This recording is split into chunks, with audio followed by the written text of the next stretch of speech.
غدیر کا ایونٹ کئی لحاظ سے اہمیت کا حامل ہے، اور اللہ کے رسول نے تبلیغ کی ابتدا سے ہی امام علی علیہ السلام کا اعلان کیا۔ دعوت ذیل شیرہ ہو، شب ہجرت ہو، جو عمومی اعلان تھا، تو اس کے علاوہ مدینہ میں جو بعض واقعات ہوئے ہیں ان میں اعلان فرماتے رہے ہیں۔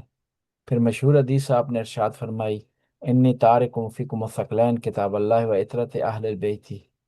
پھر غدیر ارشاد فرمائی، اور پھر غدیر کے بعد بھی مزید تاکید کرنے کے لیے آپ نے قلم دعات مانگی، تو قلم دعات نہیں پہنچائے گی نبی کریم کو، لیکن اللہ کے رسول نے ہر موقع پر پیغام پہنچایا ہے۔ غدیر جو ہے وہ اس کا موازنہ اگر آپ کریں ثقیفہ سے تو بڑا فرق ہے۔ سملیرٹی اس میں یہ پائی جاتی ہے کہ دونوں میں پیغمبر کے جانشین کا انتخاب ہوا، اور دوسری سملیرٹی یہ ہے کہ پیغمبر کی وفات کے قریب ہیں دونوں واقع، ایک پہلے اور دوسرا بعد میں۔ لیکن فرق اس میں یہ ہے کہ غدیر میں 1.5 لاکھ کا مجمع ہے، اور ثقیفہ میں 15 سے 20 آدمی ہیں۔ پھر یہ ہے کہ غدیر میں پیغمبر نے اپنے جانشین کا اعلان کیا ہے خدا کے حکم سے، ثقیفہ میں پیغمبر کے جانشین کا اعلان لوگوں نے کیا ہے وہاں پر۔ اور پھر جو غدیر میں جس ہستی کا انتخاب ہو رہا ہے وہ بہادر، شجاع، سخی، علم کی انتہا، احادیث اور قرآن کی روشنی میں طہارت کی مصداق، اور جس فرد کا انتخاب ثقیفہ میں ہو رہا ہے اس میں یہ کوالٹی نہیں پائی جا رہی جو امیر المومنین علیہ السلام میں پائی جاتی۔ اب سوال یہ پیدا ہوتا ہے کہ اتنے بڑے اجتماع میں غدیر کا اعلان ہوا تو لوگوں نے بعد میں کیوں اس کو فالو نہیں کیا؟ اصل میں یہ ہوتا ہے کہ ہر معاشرے میں کچھ لوگ ہوتے ہیں ڈنڈے مار، چلاک، ہوشیار، گیمر، لابی والے۔ وہ کیا کرتے ہیں کہ پورے معاشرے کو بعض اوقات ہائی جیک کر لیتے۔ تو یہاں پر بھی اسی طرح ہوا ہے کہ کچھ افراد نے پورے معاشرے کو ہائی جیک کیا، اور ہائی جیک کرنے کے بعد اپنے فیور میں فیصلہ کروایا کہ جب اعلان ہوا کہ خبر لوگوں تک پہنچی کہ اللہ کے رسول وصال فرما چکے ہیں، وفات ان کی ہو چکی ہے، تو اصل میں ہونا یہ چاہیے تھا کہ سارے مسلمان نبی کریم کی گھر کی طرف دوڑتے، امام علی کی مدد کرتے، غسل دینے میں، کفن پہنانے میں، دوسرے انتظامات کر رہے ہیں۔ تو اس میں افراد 3 حصوں میں تقسیم ہو گئے مدینہ کے، جو پیغمبر کے خاص الخاص تھے، امام علی ہو گئے، عبداللہ بن عباس پیغمبر کے خاص صحابی، محبت کرنے والا، وہ غسل، تکفین اور تجہیز میں مصروف ہو گئے، اور دوسرے لوگ تھے وہ خلافت کو چننے میں مصروف ہو گئے، تیسرے لوگ جو تھے وہ نیوٹرل رہے ہیں، جو نہ اس طرف تھے نہ اس طرف تھے۔ اب اسی اسنا میں 3 افراد کہتے ہیں کہ وہ گئے ہیں ایک محلے کی طرف، جب ان کو خبر ملی ہے کہ مدینہ کے ایک محلے میں کچھ لوگ اکٹھے ہیں کسی آدمی کی عیادت کے لیے، تو انہوں نے موقع جانتے ہوئے کہ اجتماع ہمیں بنا بنایا مل گیا، وہ 3 افراد وہاں پہنچ گئے، جس میں حضرت ابوبکر تھے، حضرت عمر تھے، تیسرے تھے عبید اللہ بن جراح۔ 3 افراد تھے۔ عبید اللہ بن جراح بعد میں شام کی لڑائی میں مارے گئے تھے، اور حضرت عمر نے کہا تھا کہ کاش کہ وہ زندہ ہوتے تو میں اپنے بعد انہیں خلیفہ بناتا، یعنی وہ ان افراد میں سے ہیں۔ یہ 3 افراد وہاں پر گئے ہیں، جا کر کے انہوں نے بات کوئی اور ہو رہی تھی اور متفرقہ باتیں ہو رہی تھی، انہوں نے وہاں جا کر خلافت کی بحث چھیڑی ہے کہ اب پیغمبر دنیا سے جا چکے ہیں تو ہمیں کسی آدمی کا انتخاب کرنا چاہیے۔ تو وہاں لوگوں میں اختلاف ہو گیا، کچھ لوگوں نے اپنے آپ کو پیش کرنا شروع کیا جس میں سعد بن عبادہ تھے، کچھ لوگوں نے اٹھ کر کہا کہ پیغمبر نے معین کر دیا، اب ضرورت نہیں ہے کہ ہم کسی نئے آدمی کو چنیں۔ اسی دوران یہ چیمگوئیاں شروع ہوئی، تو حضرت عمر آگے بڑھے، انہوں نے اپنا ہاتھ باہر نکالا اور حضرت ابوبکر کے ہاتھ پر رکھا اور کہا کہ میں ان کو انتخاب کرتا ہوں ایز اے خلیفہ۔ تو اس میں بھی مخالفت پائی گئی۔ انصار میں نے آخر میں ایک اور فیصلہ کیا، کہا کہ ایک اور کام کرتے ہیں کہ ایک خلیفہ انصار میں سے ہو، ایک مہاجرین میں سے ہو۔ تو وہاں پر حضرت عمر نے کہا کہ نہیں، ہم نے ابھی بیعت کر لی، پیغمبر نے ارشاد فرمایا ہے، ایک حدیث سے وہاں پیش کی گئی کہ پیغمبر نے ارشاد فرمایا کہ اگر ایک آدمی دوسرے آدمی کے ہاتھ پر بیعت کرے، دوسرے اگر مخالفت کریں تو ان کا سر اڑا دو۔ وہاں پر سعد بن عبادہ اٹھ کھڑے، انہوں نے کہا کہ میں بیعت نہیں کرتا۔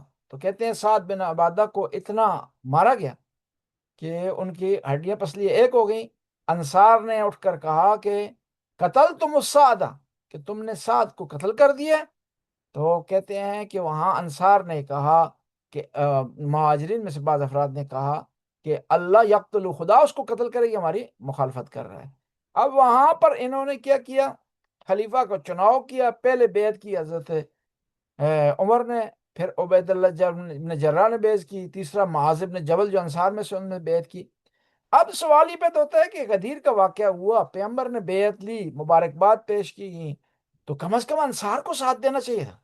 اصل میں یہ ہے کہ انصار زیادہ جنگجو نہیں تھے، اور سادے قسم کے لوگ تھے، مخلص قسم کے لوگ تھے۔ یہ دباؤ میں آ گئے اور ان کے سامنے بعض احادیث بنا کر پیش کی گئیں، جس کی وجہ سے اس سے متاثر ہوئے۔ پھر جو فرد بھی مخالفت کرتا تھا اس کو مار دیا جاتا تھا، پٹائی کی جاتی تھی، اس پر دباؤ ڈالا جاتا تھا، اس کے گھر کو نقصان پہنچایا جاتا تھا۔ اس بنیاد پر پھر انصار جو ہے وہ سامنے نہیں آ سکے اور مقابلے میں کھڑے نہیں ہو سکے، جس کی وجہ سے یہ معاملات آگے بڑھے۔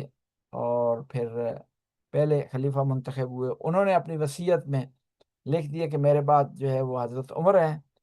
پھر حضرت عمر نے کیا کیا، ایک کمیٹی بنا دی کہ یہ کمیٹی یہ خلیفہ کا چناؤ کرے گی، اور یہ کہا بھی کہ کمیٹی میں 2 آدمی زیادہ پاورفل امیدوار ہیں، لیکن میں نے سسٹم شرط ایسی رکھ دی ہے کہ علی علیہ السلام خلیفہ نہیں بن سکیں گے۔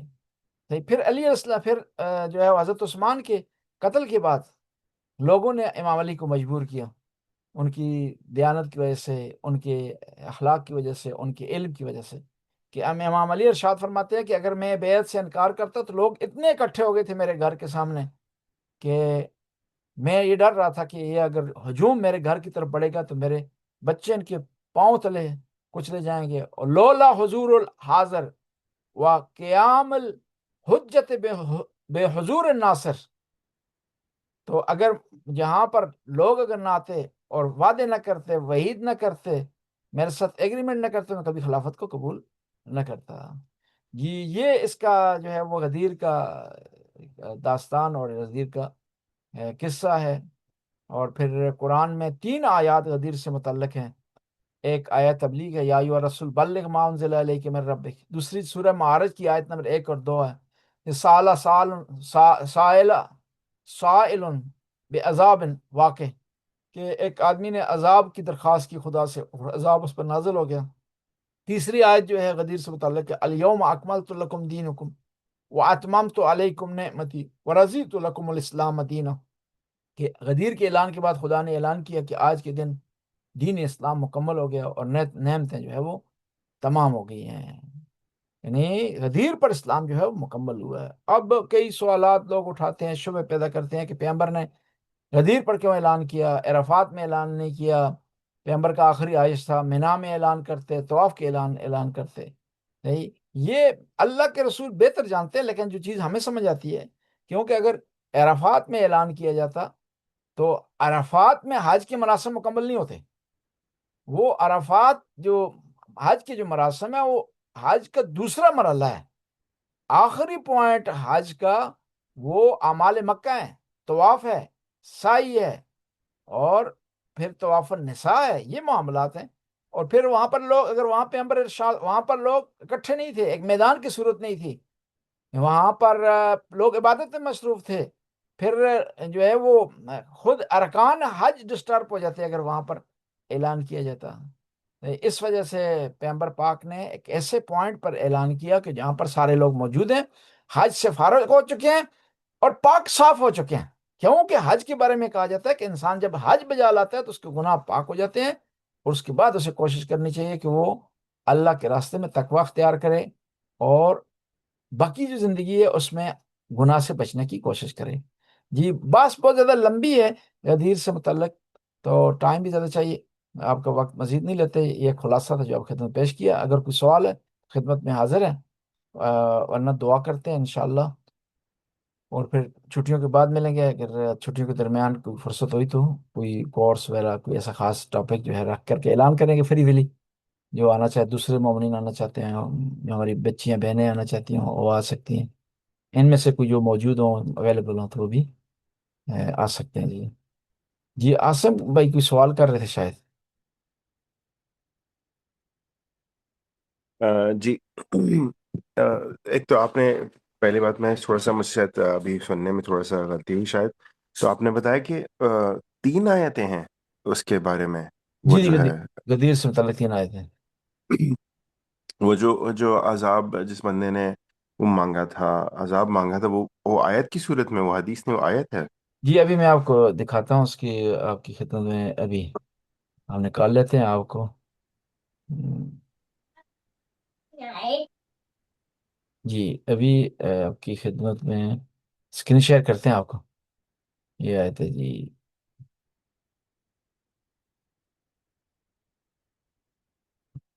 سورہ معارج ہے یہ، ابھی آپ کو نکال لیتے ہیں۔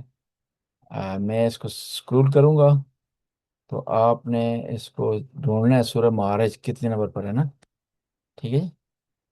یہ آپ دیکھتے رہیے کہ سورہ معارج کہاں آ رہی ہے۔ سورہ معارج یہ یہ کتنے نمبر پر ہے؟ 70 نمبر پہ، 70 پہ۔ کیا بس جی، زندہ باد یہ سال سائل بعذاب واقع، کہ ایک سوال کرنے والے نے، ڈیمانڈ کرنے والے نے عذاب کا سوال کیا، ٹھیک ہے جی؟ اب اگلی، اب خود نکال لیتے ہیں یہاں سے۔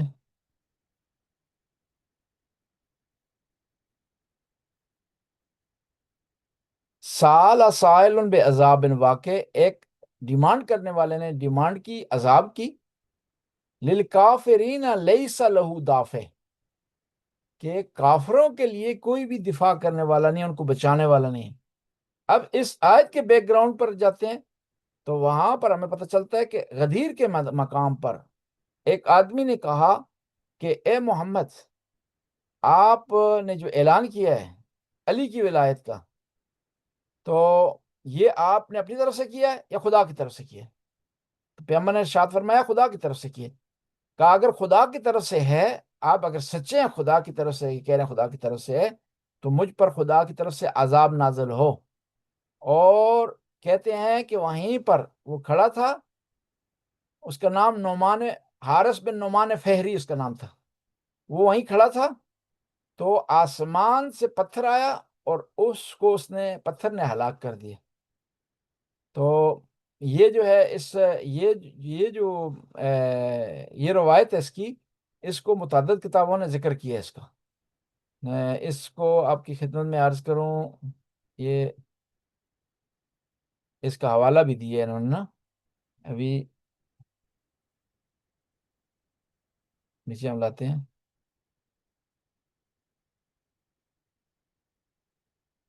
یہ مختلف کتابوں نے اس کا حوالہ دیا ہے۔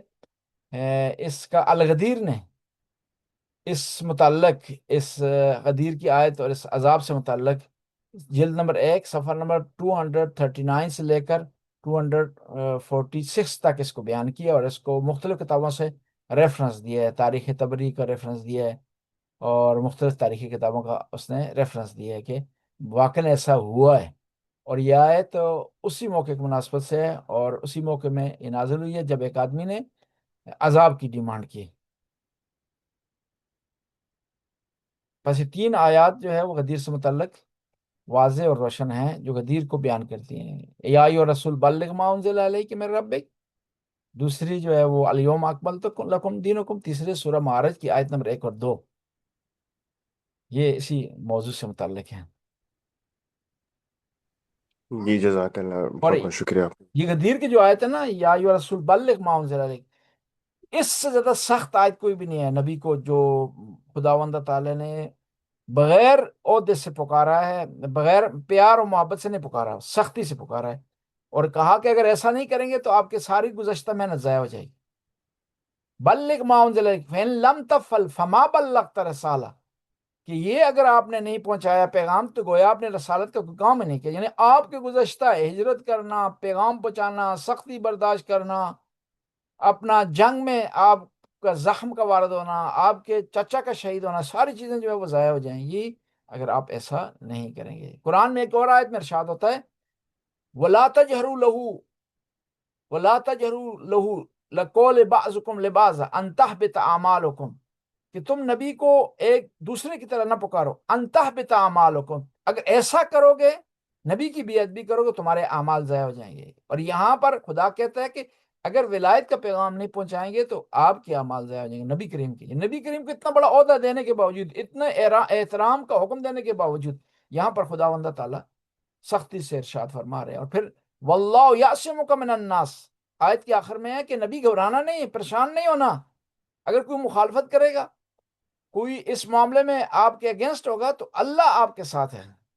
یعنی جو بھی علی کی ولایت کا اعلان کرے گا اس کو گھبرانا نہیں چاہیے، اس کو ٹینشن نہیں لینا چاہیے، اس کو پریشان نہیں ہونا چاہیے. تو خدا نے وعدہ کر دیا، خدا نے وعدہ کر دیا ہے کہ خداوندہ تعالیٰ اس کو محفوظ رکھے گا. جی اور کوئی جی، سوال؟ جزاک اللہ خیر. جی میرا ایک سوال اور تھا مباہلہ کے حوالے سے. تو ہمارے پاس یہ آتا ہے کہ جب پنجتن پاک گئے سامنے، تو جو نجران سے لوگ آئے تھے. اول تو نجران میرے خیال سے سب سے پہلے جگہ سعودیہ کے اندر ہی ہے. جو میں نے گوگل پہ سرچ کیا تھا، نجران ایک جگہ سعودیہ کے اندر ہی آتی ہے. باقی تو مصر وغیرہ کی اور جگہ تھیں جہاں سے لوگ آئے تھے، لیکن نجران سعودیہ میں. دوسری بات یہ کہ وہ جو ہمیں بات بتائی جاتی ہے کہ وہ لوگ اس لیے پیچھے ہٹ گئے کہ ان کے درمیان یہ بات ہوئی تھی کہ اگر یہ اپنے گھر والوں کے ساتھ یا صاحب کے ساتھ آئے تب ہم چلے جائیں گے. تو یہ بات ہمیں کس نے بتائی ہے؟ کوئی یہ اس میں کوئی حدیث آئی تھی، یا انہوں نے بعد میں اسلام قبول کرنے کے بعد انہوں نے خود بتایا ہمیں کہ رسول اللہ کو کہ ہم نے ایسی بات کی تھی؟ جی اس کا جو تفسیر میں بھی آیا ہے اور اس میں حدیث میں، تاریخ میں لکھا ہوا کہ وہ دو وجہ سے پیچھے ہٹے ہیں. ایک وجہ بیان کی جاتی ہے کہ انہوں نے کہا کہ اگر یہ اپنے قریبی ترین افراد کو میدان میں لائے گا تو ہم پیچھے ہٹ جائیں گے، کیونکہ قریبی ترین افراد کو وہی آدمی خطرے میں ڈال سکتا ہے جسے اپنے مشن سے متعلق یقین ہو. ایک نمبر دو یہ ہے کہ روایت میں ملتا ہے کہ جب میدان میں انٹر ہوئے ہیں پیغمبر پاک امام حسن حسین کو، امام علی علیہ السلام کو، بی فاطمہ الزہرا کو لے کر کے، تو انہوں نے دیکھا ہے کہ نورانی شخصیات آئی ہیں.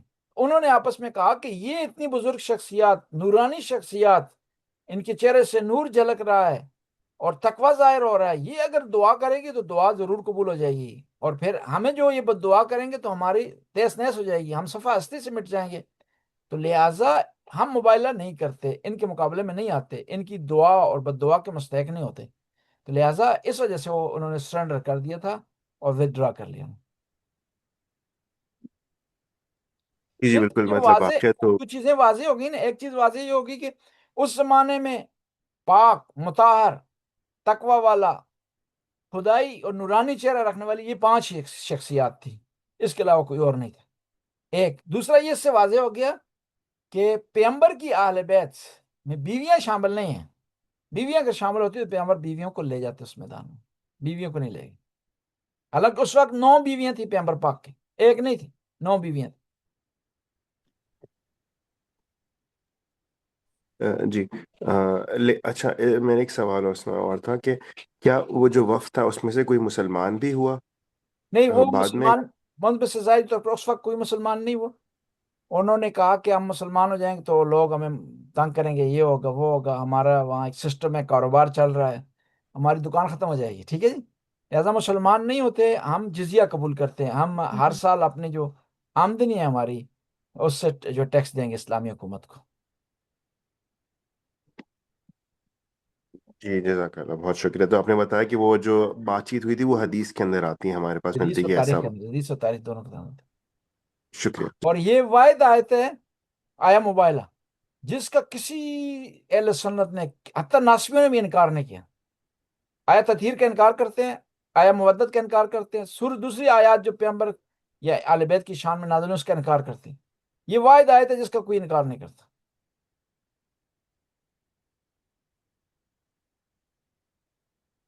جی یہیں پر ہم مکمل کرتے ہیں. بسم اللہ، اللہم صلی اللہ علیہ وسلم. سوال تھا قبلہ سسٹر کا، آپ دیکھیں. جی جی جی بسم اللہ. السلام علیکم آغا. جی وعلیکم السلام. جی آغا صاحب، آیت کا تو انکار نہیں کرتے ہیں، لیکن اس کے ذیل میں آنے والی روایات اور احادیث جو ہم تک پہنچی ہیں، جو تاریخ پہنچی ہے، اس کا انکار کرتے ہیں کہ یہ جو مباہلہ کا ایونٹ ہے یہ انجام ہی نہیں پایا. مطلب یہاں تک بلنٹلی اس کو ڈینائی کرتے ہیں. اس کے حوالے سے آپ کیا کہیں گے؟ سوال یہ پیدا ہوتا ہے کہ یہ موبائلہ کا جو ایونٹ ہوا کیوں انجام نہیں پایا. کیوں انجام نہیں پایا؟ صحابہ کی وجہ سے انجام نہیں پایا، یا اہل بیت کے میدان میں آنے کی وجہ سے انجام نہیں پایا، یا پیغمبر نے جو فیصلہ کیا کہ کس کو میدان میں لے جائیں گے اس وجہ سے انجام نہیں پایا؟ اس کی آگے بات نہیں کرتے. یعنی یہ امپورٹنٹ نہیں ہے کہ انجام ہوا ہے نہیں. یہ جو ودرا کیا ہے عیسائیوں نے وہ کس وجہ سے کیا ہے؟ وہ اہل بیت کے آنے کی وجہ سے، اہل بیت کے انتخاب کی وجہ سے. اگر ودرا ہوتا نا اس سے پہلے کہ پیغمبر انتخاب کرتے، وہ ودرا کرتے اس سے پہلے کہ پیغمبر اپنے اہل بیت کا انتخاب کرتے، ان کو میدان میں لاتے، وہ ودرا کرتے تو پھر ٹھیک ہے بات مسلمانوں کی، بھائی یہ مباہلہ ہوا ہی نہیں تو پھر جو ہے وہ ان کو ہم سمجھتے تھے صحیح ہے. لیکن جو ہے وہ یہ ہستیاں میدان میں آئی ہیں اس کے بعد ودرا ہو. آقا صاحب، ہمارے پاس اس حوالے سے تاریخ کی جو صحیح مسند روایات ہیں وہ کہاں مل پائیں گی جو اس واقعے کو ثابت کریں؟ یہ اس میں جو ہے وہ اس کی تفسیر کی کتابیں، تفسیر فخر رازی اس کا ریفرنس ہے، تفسیر در منصور اس کا ریفرنس ہے. جو تمام روائی تفاسیر ہیں نا اس ذیل کی آیت میں، وہ اس کو بیان کر رہی ہیں اور اس کو جو ہے وہ تشریح کر رہی ہیں اور وضاحت کر رہی ہیں اس کی. جزاک اللہ آقا صاحب۔ اور ایک اور پوائنٹ یہاں پر جو متنازع ہے شیعہ سنی میں، وہ انفسنا کا لفظ، کہ انفسا سے نہ سے کیا مراد ہے. تو اکثر جو ہے وہ مفسرین شیعہ اور سنی کہہ رہے ہیں مراد اس سے امام علی علیہ السلام. بعض کہتے ہیں کہ اس سے مراد خود پیغمبر پاک ہے. نہیں، اور اس کو ان کو جواب دیا جاتا ہے کہ پیغمبر پاک کا یہ ہو نہیں سکتا، عربی ادب کے خلاف ہے، لٹریچر کے خلاف ہے، کہ وہاں خود خداوند تعالیٰ اس طرح نہ کہتا کہ تم اپنے نفسوں کو لے آؤ، اپنے پیاروں کو لے آؤ، اپنے عزیزوں کو لے آؤ، اپنی جان کو لے آؤ، بلکہ کہتا تھا کہ خود آ جاؤ. عربی میں لٹریچر میں کمی نہیں تھی لفظ کی. اور پھر خود جو منظر بنایا ہے پیغمبر پاک نے وہ آیت کی ترتیب سے ہے. قُلْ تَعَالُوا نَدْعُوا أَبْنَاءَنَا وَأَبْنَاءَكُمْ، تم اپنے بیٹوں کو لاؤ. پیغمبر پاک کے حسن حسین کو اٹھایا ہوا ہے. وَنِسَاءَنَا وَنِسَاءَكُمْ، اس کے بعد خواتین ہیں، بی بی فاطمہ الزہرا سیدہ کائنات ہیں. پھر انفسنا وانفسکم، پھر منزل آئیے کہ تم اپنی جانوں کو، اپنے عزیزوں کو، اپنے پیاروں کو، اپنے نفس کو لے آؤ. تو اسی ترتیب سے یہ آیت جو ہے اسی ترتیب سے بیان کر رہی ہے. اور یہ آیت کی ترتیب پیغمبر نے چلتے ہوئے اس کا جو ہے وہ مراد کی ہے، اس کو ترتیب کو خیال رکھا اس کا. شکریہ آقا صاحب۔ ٹھیک ہے جی، خدا آپ کو سلامت رکھے جی. ابھی ہم دعا کرتے ہیں. اللہم صلی علی محمد وآل محمد، اللہم صلی علی محمد وآل محمد، وسلم علی محمد وآل محمد، وبارک علی محمد وآل محمد، وارحم محمد وآل محمد کما صلیت وسلمت وبارکت وترحمت علی ابراہیم وآل ابراہیم انک حمید مجید، وصلی اللہ علی جمیع الانبیاء والمرسلین.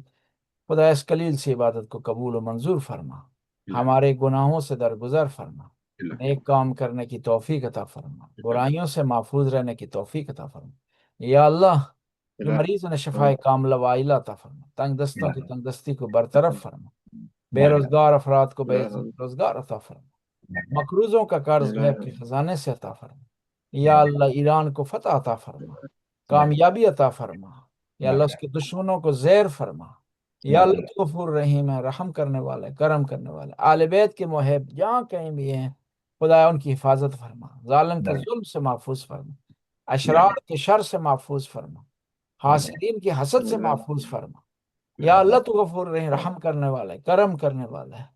زمانے کے امام کے ظہور میں تعجیل فرما، ہمیں امام کے انصار میں سے قرار دے، ہمیں آل بیت علیہ السلام کی ولایت پر چلنے کی توفیق عطا فرما، کے راستے میں قربانیاں دینے کی توفیق عطا فرما. یا اللہ، تو غفور رحیم، رحم کرنے والا ہے، کرم کرنے والا ہے. یا اللہ، جو ہم نے یہاں قرآن کی تلاوت کیا سارا سال، اسے قبول فرما. قرآن پڑھنے کی توفیق عطا فرما، قرآن کو سمجھنے کی توفیق عطا فرما، قرآن پر عمل کرنے کی توفیق عطا فرما. یا اللہ، جنہوں نے بھی قرآن کے راستے میں کام کیا ہے، کسی حوالے سے خدمت کی ہے، خدایا اگر دنیا سے چل بسے ہیں انہیں مورد مغفرت قرار دے. اگر ہمارے درمیان موجود ہیں خدایا انہیں طول عمر عطا فرما، صحت و سلامتی عطا فرما. ربنا ظلمنا انفسنا وان لم تغفر لنا وترحمنا لنكونن من الخاسرین. آخر میں اپنے مرحومین مرحومات کے لیے الفاتحہ مال اخلاص والصلوات. بسم اللہ الرحمن الرحیم. وصلى الله محمد وآل محمد محمد وآل محمد. بسم الله وعجل فرجهم شريف الحمد لله رب العالمين الرحمن الرحيم مالك يوم الدين إياك نعبد وإياك نستعين اهدنا الصراط المستقيم صراط الذين أنعمت عليهم غير المغضوب عليهم ولا الضالين. بسم الله الرحمن الرحيم. قل هو الله أحد الله الصمد لم يلد ولم يولد ولم يكن له كفوا أحد. اللهم صل على محمد وعلى. ٹھیک ہے جی، انشاءاللہ چھٹیوں کے بعد دعا میں یاد رکھیے گا جی انشاءاللہ. ضرور جی، آپ بھی دعا میں یاد رکھیے. ٹھیک ہے، اوکے جی، خدا حافظ. جزاک اللہ جی، ماشاء اللہ. اللہ حافظ.